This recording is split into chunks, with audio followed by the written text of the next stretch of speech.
अस्सलाम वालेकुम, मेरा नाम डॉक्टर काशिफ अहमद मलिक है। तो आज एलर्जी जैसी बहुत ही इंपॉर्टेंट टॉपिक की बात करेंगे। इसके लिए हमने मदऊ किया है हमारी consultant pulmonologist chest specialist doctor Areeba Hasan. अस्सलाम डॉक्टर साहब, कैसी हैं? बहुत बहुत शुक्रिया, आपने टाइम निकाला।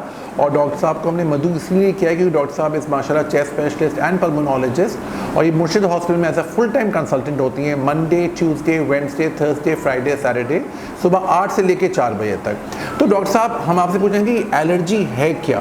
बहुत पेशेंट्स आते हैं, उनकी सिर्फ कोई कंप्लेंट नहीं होती ना, उनको कुछ और है, उनको एलर्जी है। तो एलर्जी आपके पॉइंट ऑफ व्यू से क्या है?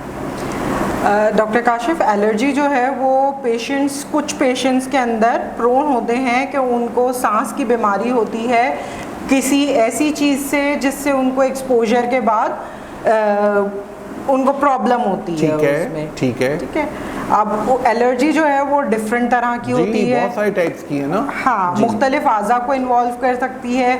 आपके शोबे में भी आपने देखा होगा स्किन की एलर्जी होती है, किसी कांटेक्ट कर लें किसी चीज़ से तो उसमें आँखों की होती है, नाक की होती है। हमारे उसमें जो है वो सांस की एलर्जी भी होती है पेशेंट्स को।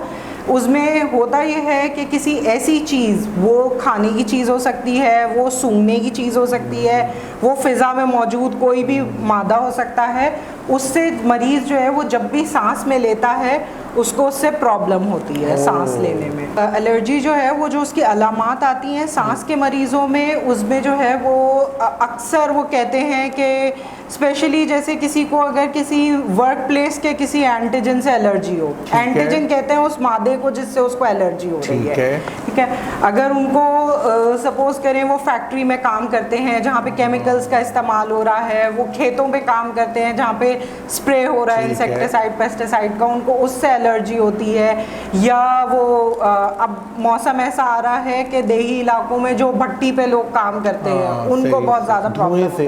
क्या क्या खाने में ऐसी चीज़ें जिनसे एलर्जी होने के खदशात बढ़ जाते हैं? जो सबसे कॉमनली देखे गए हैं फूड्स में, वो एक तो नट्स, किसी को नट्स से हो जाए तो मूंगफली वगैरह, हाँ ठीक है, वो डिपेंड करता है। किसी को मूंगफली से होती है, किसी को कैशूज हो गए या कुछ हो गया, ठीक है, उससे ड्राई फ्रूट्स में। और किसी को जो है वो फिश, सी फूड की, वो उनसे कितनी अच्छी चीज़ें बता रही हैं जो खाने के लिए कितनी मुफीद हैं। हाँ। लेकिन खुदा न खासा किसी को एलर्जी हो तो उसको अवॉइड करना है। ठीक है डॉक्टर साहब, और बताइए और क्या क्या चीज़ें? और हमने ये भी देखा है कि एग प्रोटीन जो है वो किसी को एलर्जी हो, बल्कि एग का तो ये कहते हैं कि उसको एलर्जी हो तो उनको ये चिकन पॉक्स वगैरह के जो हिफाजती टीके लगते हैं वो भी अवॉइड करने चाहिए। अच्छा, इतने सेंसिटिव हो जाते हैं क्योंकि वो एग में इंक्यूबेट होते हैं, उनका कुछ प्रोसेस होता है। देखिए आपने कितनी अच्छी टेक्निकल बात बताई जो कि हम सब में से बहुत लोगों को नहीं पता है। और देखिए इस तरह बड़ी आसानी हो जाती है हमारे पेशेंट्स के लिए। अच्छा, तो डॉक्टर साहब, अब एक एलर्जी हो गई, पेशेंट आपके पास आ गया, वो आ रहा है कि सांस रुक रही है मेरी और उसको दमा नहीं है, एस्मा नहीं है, क्योंकि एस्मा तो हम सबको पता है, हमने इस पर शो भी किया हुआ है कि उसके अंदर भी एलर्जेन ज़्यादा होते हैं, है ना, ज़्यादा जल्दी होते हैं। तो आप फिर क्या आपका लाए अमल होता है पेशेंट के लिए? डॉक्टर काशिफ, सबसे पहले तो उसको यही देखना होता है कि दमे से उसको डिफरेंशिएट करना, ठीक है। फिर मरीज़ का ये देखना है कि सबसे पहले आपको आइडेंटिफाई करना है उसको किस चीज़ से एलर्जी हो सकती है। ठीक है, बिल्कुल ठीक है। ज़्यादातर केसेस में आप पहुंच नहीं पाते हैं उस चीज़ तक जिससे उसको एलर्जी होती है, क्योंकि मरीज़ की जो है वो अलामात नॉन स्पेसिफिक सी होती हैं। सबको खांसी होती है, सबको सांस में तकलीफ होती है, सबको जो है वो सांस में सीना जकड़न की महसूस होता है, सांस लेने में मसला होता है। हाँ, तो वो मरीज़ आपके पास आता है इन्हीं अलामात के साथ है। उसके बाद वो कभी मरीज़ जो है वो जिनको अपनी वर्क प्लेस के एलर्जन होते हैं वो ये आपको बता देते हैं कि उनको ये अलामात उस वक्त ज़्यादा होती हैं जिस वक्त वो ऑफिस में होते हैं या काम पर होते हैं। जब छुट्टी वाला दिन होता है तो वो बेहतर महसूस करते हैं। ये एक बहुत बड़ा मिसकंसेप्शन है कि एलर्जी है वो उसको घर पे मैनेज करेंगे, ट्रीट कर लेंगे। एलर्जी जो है वो जानलेवा भी हो सकती है मरीज़ के लिए, और स्पेशली अगर सांस बंद होने का या रुकने का उनको मसला हो रहा है बच्चों में ख़ास तौर पे और ज़ईफ़ लोगों में, उसमें जो है वो बहुत केयरफुल रहना चाहिए है। फ़ौरन हॉस्पिटल से रब्ता करना चाहिए, रुजू करना चाहिए, क्योंकि उसका सबसे बेहतर इलाज ये होता है कि इंजेक्टेबल स्टीरॉयड इंजेक्शन की सूरत में जो है वो आपको इलाज दिया जाता है। एक और चीज़ देखा कि एलर्जी टेस्टिंग एक होती है, उसके बारे में क्या है?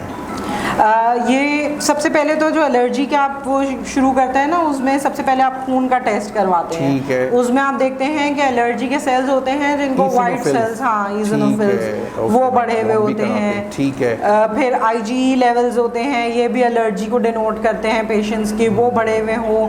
फिर हम एलर्जी टेस्टिंग पे जाते हैं जिसमें पेशेंट को टेस्ट किया जाता है डिफरेंट एलर्जेंस इंट्रोड्यूस करके कि उससे उनको रिएक्शन तो नहीं हो रहा था। राइट। आज डॉक्टर साहब, तो आप हमारे व्यूवर्स के लिए क्या मैसेज देना चाहेंगे कि एलर्जी से किस तरह बचें, और अगर हो जाए तो उनको आपके पास आना चाहिए, क्योंकि जितना जल्दी वो आएंगे उतना सस्ता भी और आसान इलाज हो जाएगा, राइट डॉक्टर साहब? तो प्लीज़ हमारे व्यूवर्स को बताइएगा।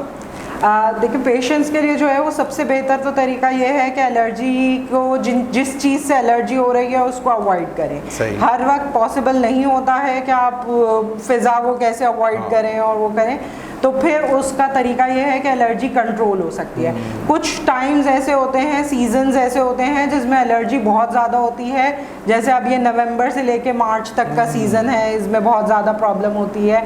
तो उसमें जो है वो पेशेंट्स को हम स्पेशल केयर देते हैं कि उनकी एलर्जी कंट्रोल में रहे। सही है। स्टडीज हुई हैं कोविड के बाद से तो कि मास्क कितना वो प्रोटेक्ट करता है। बिल्कुल सही। तो वो ये कहते हैं कि आप कम से कम 50% बचाव जो है वो सिर्फ मास्क, बहुत बड़ा बचाव, 50% बचाव है। डिलेड हाइपर सेंसिटिविटी एक बिल्कुल अब मेडिकली रिकग्नाइज्ड एक टर्म है कि होती है, बल्कि अब तो ये कहते हैं कि जो पेशेंट्स को वो आता है, टीबी हुई थी कभी पहले, और टीबी के बाद जब लंग में पानी आता है जिसको हम इफ्यूजन कहते हैं, वो भी एक form of delayed hyper sensitivity है कि ट्यूबरकुलस प्रोटीन मौजूद है जिस्म में और उसके बाद ससेप्टेबल हो जाता है पेशेंट। अच्छा, तो आप देख सकते हैं हमारे व्यूवर्स के एलर्जी कितना बड़ा टर्म है, और बहुत लोग, मैं एज अ स्किन स्पेशलिस्ट मेरे पास भी आते हैं खारिश के साथ। मेरे पास तो एलर्जी का मतलब मेरे पास होता है खारिश हो रही है, जिस्म पे चुभन हो रही है, उलझन हो रही है। आपके पास डॉक्टर साहब as a chest specialist pulmonologist आते हैं कि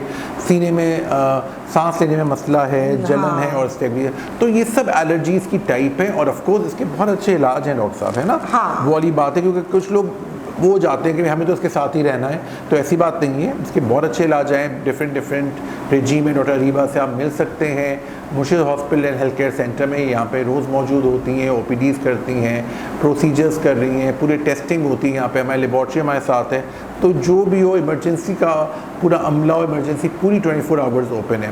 बहुत बहुत शुक्रिया डॉक्टर साहब आपके आने का। आपने बड़े अच्छी तरह से हमें बताया कि एलर्जी, और मुझे लगता है एलर्जी एक ऐसा टॉपिक है जो ना ख़त्म होने वाला टॉपिक है ना डॉक्टर साहब, क्योंकि इसके इतने एस्पेक्ट्स हैं। लेकिन ऑफ कोर्स उस पर हम बात करते रहेंगे। डॉक्टर अरीबा से आपका कोई भी सवाल हो एलर्जी के हिसाब से तो आप ज़रूर पूछ सकते हैं। मैं चैनल के थ्रू डॉक्टर अरीबा को दोबारा मदऊ करेंगे। जब तक के लिए खुदा हाफिज़। Thank you very much. Signing out, doctor Kashif Ahmed Malik.